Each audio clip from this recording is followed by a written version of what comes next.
The ground beneath you is not silent. Every step you take echoes through an invisible lattice, a web of lines.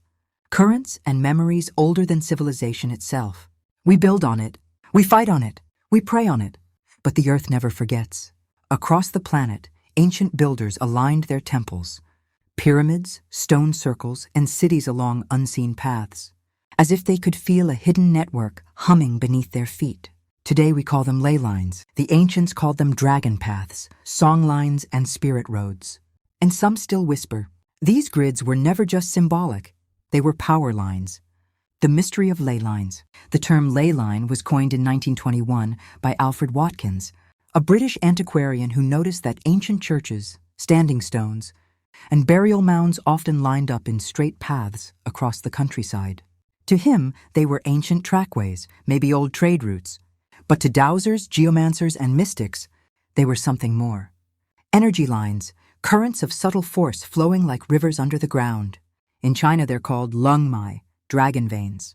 In Australia, Aboriginal people speak of song lines, paths created by ancestral beings whose journeys shape the land. In South America, the seek irradiating from the Cusco link shrines in lines like cosmic spokes. Science has not proven an energy grid in the way mystics describe. But geologists do know the Earth is alive with currents, magnetic fields, telluric currents, underground water, seismic stress.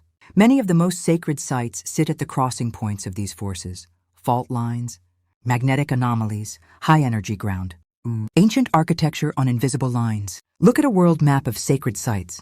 The Great Pyramid of Giza, Stonehenge in England, Machu Picchu in Peru, Angkor Wat in Cambodia, Teotihuacan in Mexico, the temples of Malta. They're scattered continents apart, yet many align along straight paths or great circles when plotted on a globe. The Great Circle alignment, for example, runs through Giza, Petra, Persepolis, Mohenjo-Daro, and Angkor. Coincidence? Or evidence that ancient peoples shared a hidden science of the Earth's grid? We know they were master astronomers. We know they tracked solstices and star risings with stone precision. It's possible the same surveying allowed them to map the planet's geodesy, its energy skeleton. Even if no mystical force exists, their choices reveal something profound, a global intuition of place, direction, and resonance. They built where the Earth itself was awake. Telluric currents, the Earth's subtle pulse. Beneath our feet, weak electric currents called telluric currents flow through the crust.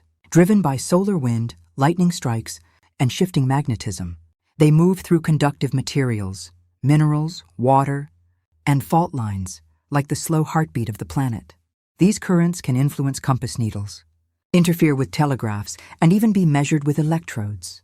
They're strongest along fractures and underground streams, exactly where many megalithic sites stand. Ancient dowsers used rods or pendulums to find water or power spots. Perhaps they weren't imagining energy. They were sensing tiny electromagnetic differences we ignore. Dragon paths and song lines. Across cultures, myths describe serpents or dragons under the ground, winding lines of force. In Chinese geomancy, feng shui aligns buildings with dragon veins to harmonize with the Earth's qi. In Aboriginal tradition, song lines mark the paths of ancestor beings who sang the world into existence. Following the song keeps the land alive. These stories may encode practical knowledge, routes of water, animal migrations, and safe passages. But they also describe a worldview. The Earth is not inert but conscious, threaded with life force. To walk its lines is to enter a dialogue with it. Tesla's dream of a planet powered by the Earth. In the early 1900s, Nikola Tesla began building the Wardenclyffe Tower in New York, a prototype for wireless power transmission.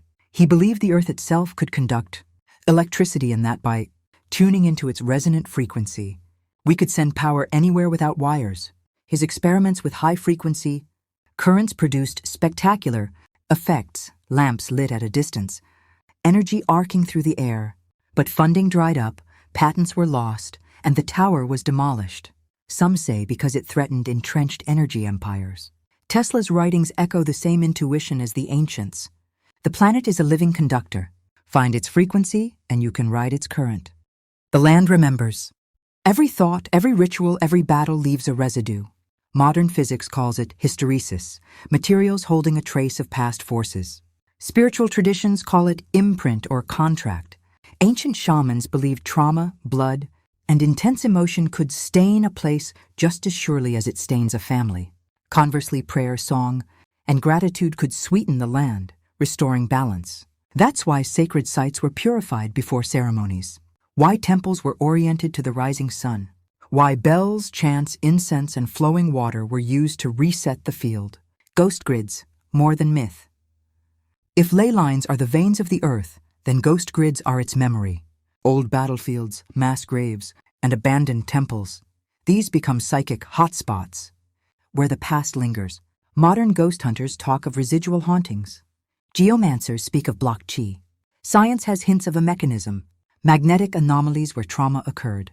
Infrasound, low-frequency sound, linked to feelings of dread. Stone tape. Theory, porous stone holding acoustic information like a natural hard drive. Whether literal or symbolic, the effect is the same. Places can feel heavy, haunted, alive. Modern science of environmental resonance. Studies show geomagnetic storms affect human mood and heart rate. Birds, turtles, and even bacteria navigate by Earth's fields. Architects now measure geopathic stress when designing hospitals. What ancient cultures called spirit of place, science is beginning to call biofield-environment interaction. We are conductors in a larger circuit. When the circuit is harmonious, we feel grounded. When it's disturbed, we feel off. Healing the land, ancient and modern. In Peru, shamans perform despachos, offerings of flowers, seeds, and sugar to feed the land spirit. In Japan, priests do oharai purification at polluted or troubled sites. In Ireland, holy wells are circled and blessed at Beltane. These rituals aren't just superstition. They're coherent acts of attention, collective gratitude, song, and beauty shift the electromagnetic and social environment. Ecology and energy heal together.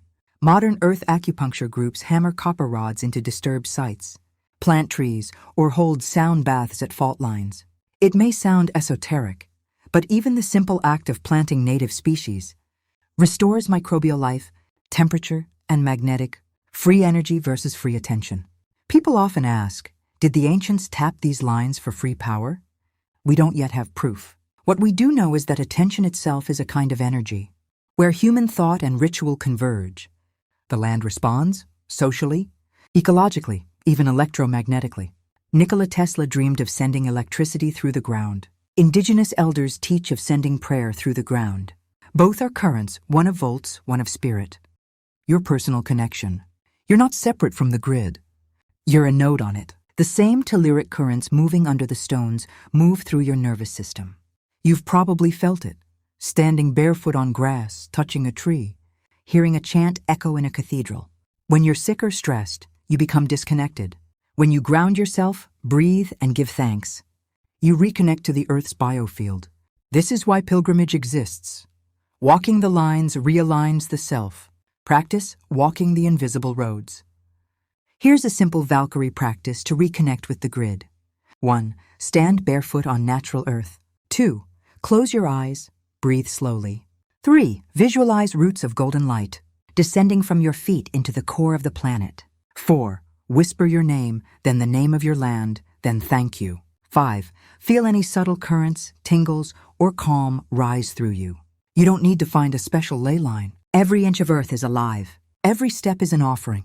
The future of spiritual infrastructure.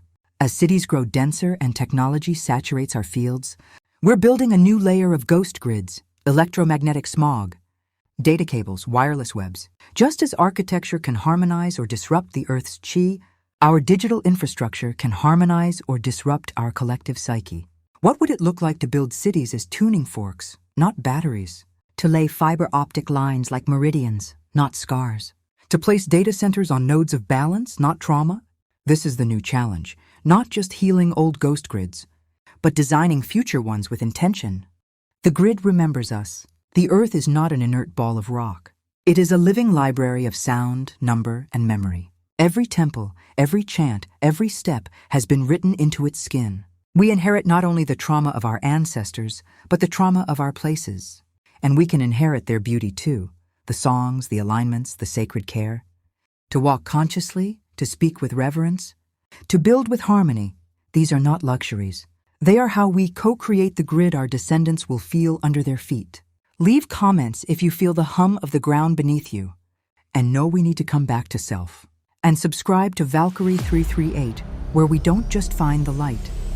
We become the light